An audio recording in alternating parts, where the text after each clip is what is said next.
बोले वृंदावन बिहारी लाल की जय। आपके भारत में आप जिसको धर्म कहते हैं, जैसे मुस्लिम धर्म है, ईसाई धर्म है, पारसी धर्म है, इन धर्मों में भगवान मानने की तो परंपरा है, लेकिन भगवान का नाम लेने की परंपरा नहीं है, कीर्तन की परंपरा नहीं है। इनके यहाँ आपने सुना नहीं होगा, मुस्लिम संप्रदाय में अजान पढ़ी जाती है और माइक से पढ़ी जाती है। बस 5 मिनट बोले, इसके बाद किसी मुसलमान को आप अल्लाह का नाम लेते नहीं सुनेंगे। ईसाइयों के यहाँ भी आपको गिरजाघरों में भगवान का नाम लेते नहीं मिलेगा। और भी जिनके धर्म समझ लीजिए, सिख गुरुओं के यहाँ भी उनके गुरु ग्रंथ साहब का तो पाठ होता है, लेकिन वहाँ भी भगवान की कीर्तन संकीर्तन नहीं होती है, संकीर्तन होता ही नहीं।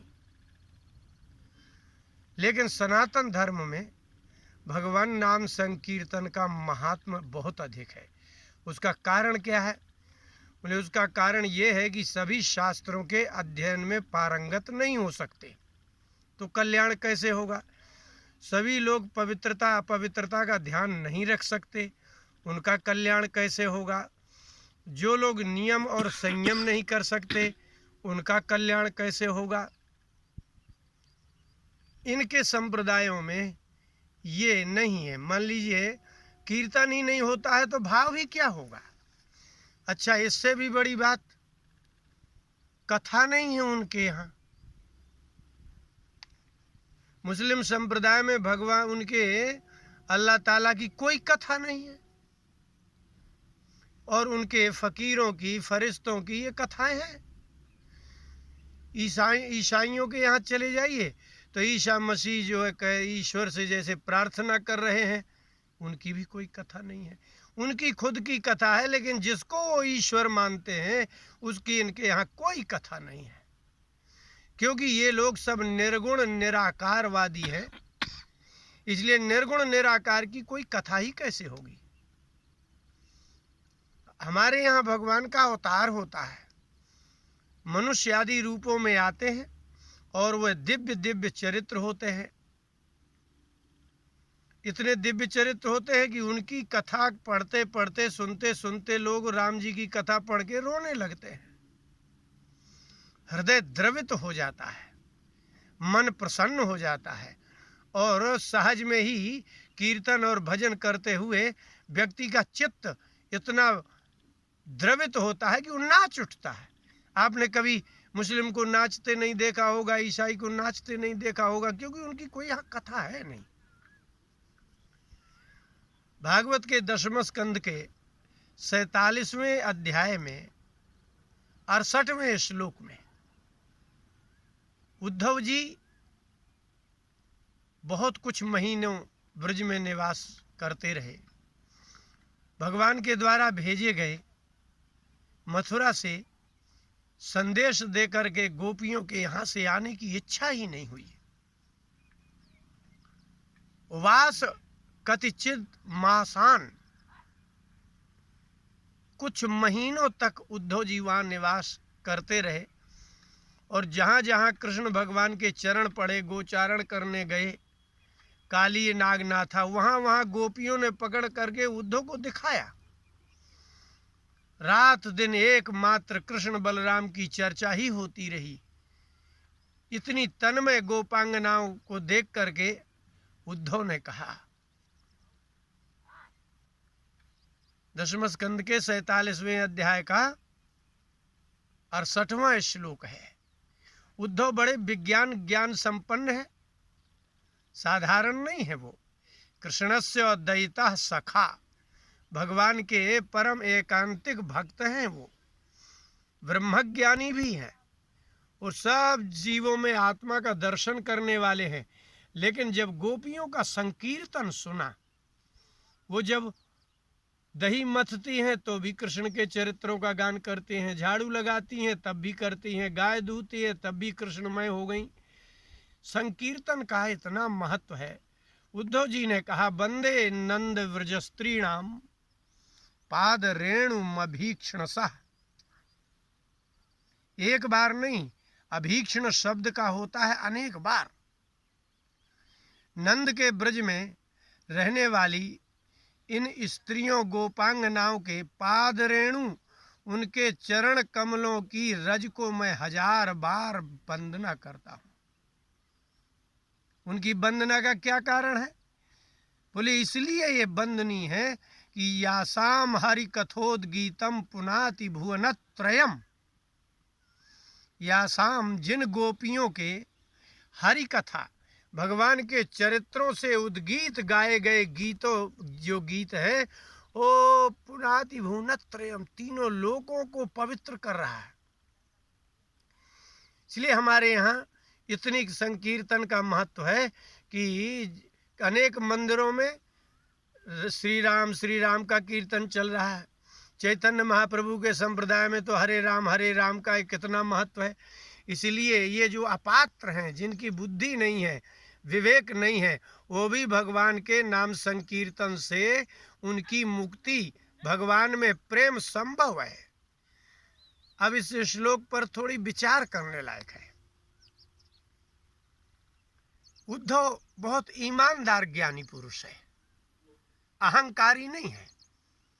जो अहंकारी ज्ञानी होते हैं वो लोग अनपढ़, सिर्फ भगवान का कीर्तन करने वालों का वो बिल्कुल आदर नहीं करते। वो तो सीधा कह देते हैं इनको ज्ञान ही नहीं है। लेकिन जो ज्ञानी वास्तविकता से यथार्थ में ज्ञाता है, वो व्यक्ति भगवत भक्त भी होता है। गीता में भगवान ने कहा है, ज्ञानी त्वात्मैव मे मतम। अर्जुन, ज्ञानी मेरी आत्मा है।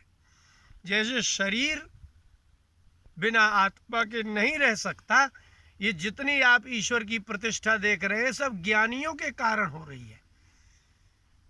जितने ज्ञानी महात्मा हुए उन्हीं के कारण आपको भगवान के चरित्र सुनने को मिल रहे हैं। ये महाभारत 18 पुराणों के अतिरिक्त बड़े बड़े महात्माओं ने गीता भागवत आदि की टीका कर दी। ये उद्धव जैसे उदार ज्ञानी हैं, ये इतने उदार हैं कि भगवत भक्त होने के, इसलिए ज्ञानी को भक्त होना बहुत आवश्यक है। कुछ लोग ज्ञानी हैं वो निर्गुण निराकार वाले हैं, तो निर्गुण निराकार वाले ज्ञानी के हृदय में द्रुतता नहीं होती, प्रभाव नहीं पड़ता।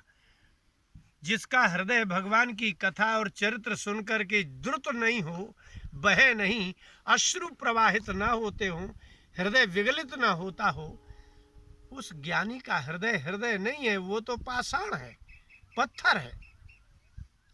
इसलिए आपने देखा हो इस्कॉन वाले ऊपर को हाथ उठा करके बेहोश मदहोश हो करके भगवान का नाम लेते हैं। इसलिए उन्होंने कहा कि यासाम हरि कथोद्गीतम, जिन गोपांगनाओं के भगवान नाम के हरि कथा और नाम से भुवनत्रयम पुनाति, सारा संसार पवित्र हो रहा है। अब पवित्रता का क्या तात्पर्य है? आप कैसा पवित्र करते हैं कि जैसे कोई वस्तु आपके यहाँ आती है तो आप किससे शुद्ध करते हैं, किससे पवित्र करते हैं? जल से। वस्तुओं को पवित्र करने का भी एक साधन है। यदि घड़ा अशुद्ध हो जाए तो वो उसको बदलना ही पड़ता है। मिट्टी के बने हुए घड़े को बदलना ही होगा, उसको शुद्धिकरण का कोई उपाय नहीं है। लेकिन कुछ पदार्थ हैं जो सूर्य के प्रकाश से ही पवित्र हो जाते हैं, कुछ पदार्थ हैं जो वायु के स्पर्श से ही पवित्र हो जाते हैं। कुल मिलाकर के संसार के पदार्थों की शुद्धि संसार के पदार्थों से ही होती है। आपका साग सब्जी अशुद्ध होती है तो आप जल से ही उसको धोते हो। अशुद्ध को शुद्ध करने का साधन जल ही है। लेकिन किसी का मन अशुद्ध हो, इसलिए कहा गया है अद्भ्यागात्राणि शुद्ध्यन्ति मनः सत्येन शुद्ध्यति। जल से सिर्फ बाहर का शरीर शुद्ध होता है, लेकिन मन तो सत्य से ही शुद्ध होता है। मन का जल से कोई लेना देना नहीं है। जल से मन थोड़ी शुद्ध होता है। जो वस्तु ग्राह्य होती है, दिखती है, जिसको छू सकते हो, उसको जल से शुद्ध कर सकते हो। अब अंतःकरण को शुद्ध करने का साधन क्या है? तो या तो कोई व्रत करे, उपवास करे, दान करे, तप करे, तो मन शुद्ध होगा, उससे होगा। लेकिन उसमें भी अहंकार आ जाएगा कि मैंने इतने दान किया, मैंने इतनी तपस्या की, मैंने इतना जप किया, इतना तप किया। इसमें भी अहंकार की संभावना रहती है। अब मन को शुद्ध करने का साधन भगवान का नाम है। आप जब अंतःकरण से ना भी ले, सिर्फ मुख से उच्चारण ही करते रहें, बोलते रहें, तो जिह्वा से लिया जाने वाले नाम का संबंध चित्त से हो जाता है। क्यों? बोले इसलिए कि शब्द का संबंध श्वास से है और इंद्रियों से है और मन से है। भगवान ने 11वें स्कंद में उद्धव को कहा, शब्द ब्रह्म सुदुर्बोधम प्राणेन्द्रिय मनोमयम। अभी हम बोल रहे हैं ना, तो यदि बोलेंगे तो श्वास रुक जाएगी। सांस लेते हुए हम बोल नहीं सकते। कोई भी व्यक्ति सांस भी ले और शब्द भी बोले, ऐसा नहीं हो सकता। वो प्राणेन्द्रिय मनोमयम, शब्द का संबंध प्राण से, इंद्रियों से और मन से है। शब्द कहाँ से बोला जाएगा? जिह्वा से। लेकिन वो शब्द कब बोला जाएगा? जो आँख से देखा होगा वो शब्द जिह्वा से निकलेगा, जो कान से सुना होगा वो शब्द जिह्वा से निकलेगा, जो हाथ से स्पर्श किया होगा वो जिह्वा से निकलेगा। इसलिए शब्द का संबंध प्राण श्वास से है और इंद्रियों से है और मनोमयम। शब्द मनोमय है, इंद्रियमय है, प्राणमय है। बिना प्राणों और इंद्रियों के शब्द का उच्चारण ही नहीं हो सकता। इसलिए जब आप भगवान का नाम लेते हैं, हे राम, हे कृष्ण, हे नाथ, हे यदुनाथ, इन शब्दों का जब उच्चारण आप करते हैं तो भगवान के नाम का संकीर्तन करने से उन शब्दों का संबंध पहले श्वास से होता है। सांस लेते हुए आप शब्द नहीं बोल सकते। फिर प्राण के साथ साथ इंद्रिय अर्थात जिह्वा से संबंध होता है। जिह्वा से निरंतर नाम लेते लेते लेते उसका संबंध मन से हो जाता है, तो सीधा मनोग्राह्य शब्द हो जाता है। और जिस मन को शब्द ग्रहण कर ले और शब्द जिस मन को ग्रहण कर ले, मन शब्द को ग्रहण करे और शब्द मन को ग्रहण करे, तो अंतःकरण में एक भाव जागृत होने लगेगा। भाव जागृत होने लगा। वृंदावन में एक चंद्रशेखर जी महाराज थे। वो भिक्षा करके ही भोजन करते थे। अभी उनका शरीर छूट गया, हमने उनका दर्शन किया। वो एक मिट्टी का एक खाली बर्तन रखते थे। मैं उनको मक्खन देने चला जाता था धर्म संघ से। जब कीर्तन होता था तो बेहुबल हो जाते थे वो। उनकी नाक लार निकलने लगती थी, शिष्य पूछने लगते थे, मूर्छित हो जाते थे। जगन्नाथ पुरी जाते हुए चैतन्य महाप्रभु को यवनों ने रोका। उस समय मुसलमानों का राज्य था। रोका, नित्यानंद स्वामी इत्यादि अनेक संत थे उनके साथ। तो उन्होंने कहा कि आप नहीं जा सकते। इतना सुनते ही वो मूर्छित हो गए और मूर्छित होकर के चैतन्य महाप्रभु के शरीर में श्रृंगार रस का ऐसा उदय हुआ कि शरीर में कंपन हो गया, रोमांच हो गया। हे जगन्नाथ, हे जगन्नाथ, इतनी जोर जोर से बोलने लगे तो सारे यवन डर गए, मुसलमान डर गए कि इनको क्या हो गया। तो उनको होश में आने पर कहा कि आप अकेले जा सकते हैं, आप जगन्नाथ जी के बिना नहीं जीवित रह सकते, तो आप जा सकते हैं। आपके साथ है कोई? तो चैतन्य महाप्रभु ने साफ कह दिया, मेरे साथ कोई नहीं है, मैं अकेला हूं, मैं और मेरा जगन्नाथ है। तब सब ने कहा कि आप देख रहे हैं इनकी ऐसी स्थिति होगी, अब ये अकेले ही जाना चाहते हैं, हमें भी आज्ञा दी जाए। तब आज्ञा दी तो गए। वो बहुत बड़े विद्वान थे वो चैतन्य महाप्रभु। उनका चरित्र चैतन्य चरितावली में प्रभुदत्त ब्रह्मचारी जी ने लिखा है, अद्भुत। आप पढ़ते पढ़ते आप रोने लगेंगे। इसलिए यदि किसी ने वेद वेदांत का अध्ययन नहीं किया है कल्याण कैसे होगा? किसी ने यज्ञ दान जप तप नहीं किया है, कोई दरिद्र है दान ही नहीं किया, यज्ञ ही नहीं किया, कभी जप भी नहीं किया, लेकिन भगवान नाम लिया है तो उसका मन से संबंध होता है। इसलिए उद्धव जी ने कहा यासाम हरि कथोद्गीतम, भगवान की कथा से संबंधित जो नाम निकल रहे हैं उससे पुनाति भुवनत्रयम, जहाँ तक वो शब्द भगवान के नाम का जाएगा वहाँ तक वो पवित्रता ही करता चला जाएगा, पवित्र होता चला जाएगा।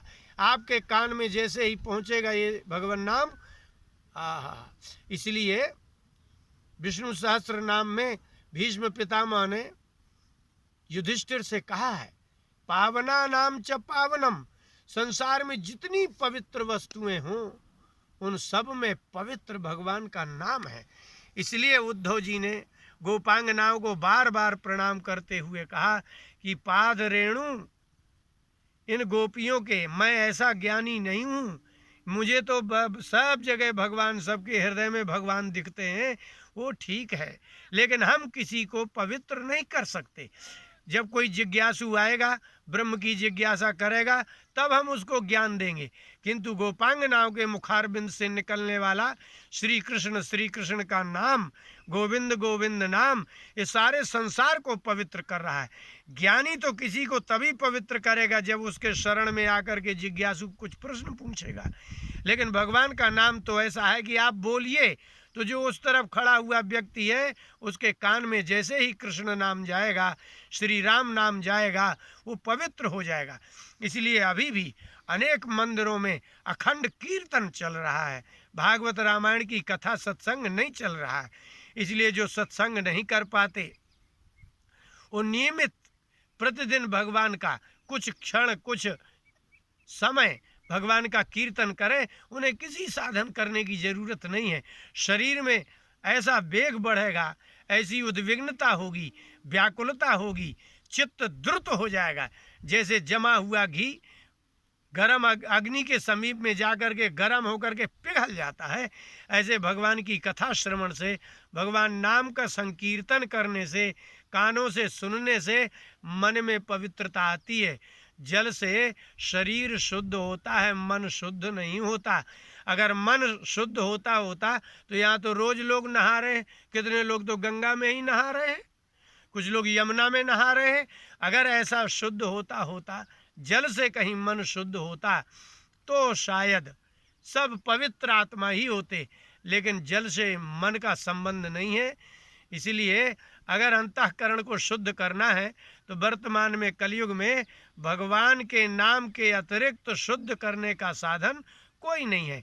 इसलिए उद्धव जी जैसे भगवान के अनन्य एकांतिक भक्त भी, ब्रह्मज्ञानी भी भगवान के नाम संकीर्तन, भगवान की लीला कथा से प्रभावित होकर के गोपांगनाओं के चरणों में लौटने को तैयार हैं, वृंदावन में वृक्ष लता बनने को तैयार है। किसी आदमी से कह दो कि तुमको पेड़ बना दिया जाए, तैयार हो? बोले वाह, मैं पेड़ क्यों बनूंगा। लेकिन उद्धव कहते हैं मुझे पेड़ बना दीजिए, लता बना दीजिए, लेकिन जहाँ से गोपांगनाएं निकलती हों उनके चरणों की उड़ करके रज जो लगेगी, धूल लगेगी, मैं उससे पवित्र हो जाऊंगा।